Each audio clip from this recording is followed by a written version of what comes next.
Dans un petit appartement, encombré de livres et de tasses de café froid, Martin Dubois, écrivain en herbe, passait ses journées à écrire des histoires qui ne se vendaient pas.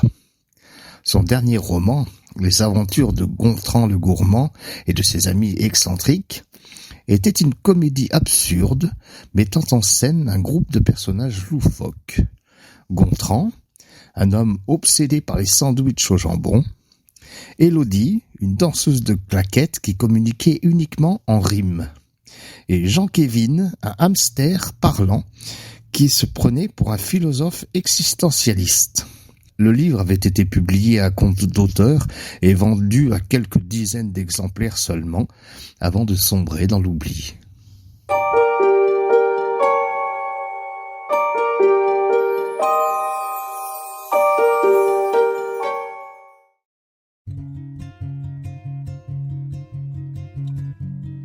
Un matin, alors qu'il triait les cartons dans son grenier, Martin tomba sur une lettre étrange.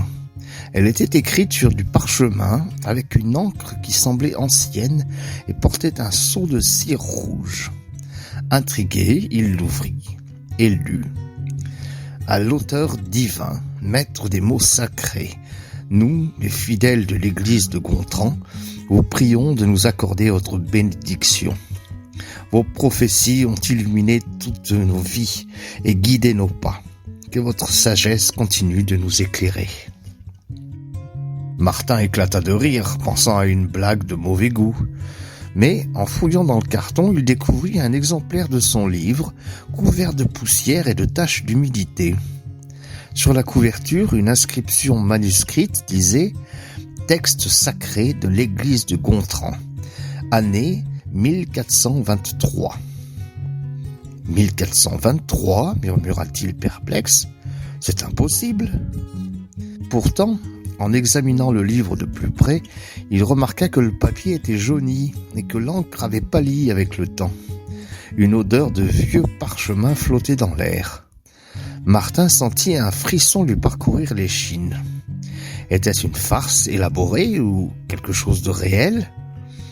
Déterminé à comprendre, il passa la nuit à chercher des informations sur cette église de Gontran.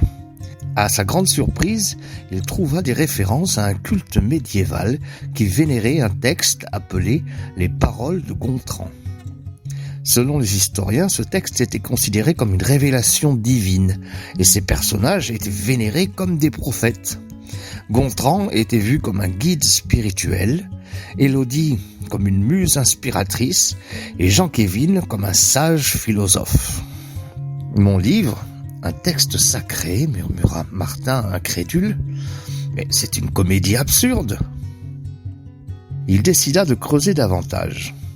En lisant des traductions des paroles de Gontran, il réalisa avec horreur que son texte avait été interprété de manière littérale. Les blagues et les absurdités qu'il avait écrites étaient devenues des préceptes religieux. Par exemple, la scène où Gontran déclare « Un sandwich au jambon est la clé du bonheur » avait été transformée en un commandement sacré « Mangez du jambon et vous serez sauvés ». Martin ne savait pas s'il devait rire ou pleurer. Son œuvre, qu'il considérait comme une simple distraction, avait influencé des siècles d'histoire. Mais comment était-ce possible ? Comment son livre avait-il pu se retrouver dans le passé ? C'est alors qu'il se souvint d'une vieille légende familiale. Son arrière-grand-père, un collectionneur de livres rares, avait un jour parlé d'un livre voyageur qui pouvait traverser le temps. Martin avait toujours cru que c'était une histoire inventée, mais maintenant, il n'en était plus aussi sûr. Décidé à réparer les dégâts, Martin se rendit dans une bibliothèque spécialisée dans les manuscrits anciens. Là, il trouva un texte mentionnant un rituel pour renvoyer un livre à son époque d'origine. Le rituel nécessitait 3 ingrédients. Une plume d'oie, une goutte d'encre faite de baies de sureau et une prière récitée à minuit.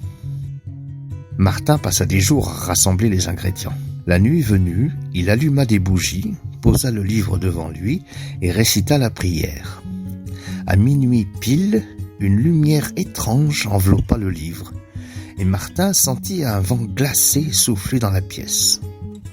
Puis, tout redevint calme. Le lendemain, il vérifia les archives historiques. L'église de Gontran avait disparu, comme si elle n'avait jamais existé. Son livre, quant à lui, était de retour dans son grenier, intact. Martin sourit, soulagé. Il avait corrigé une erreur temporelle, mais l'expérience l'avait changé. Il réalisa que les mots avaient un pouvoir bien plus grand qu'il ne l'avait imaginé. Désormais, chaque fois qu'il écrivait, il le faisait avec une nouvelle conscience de leur impact.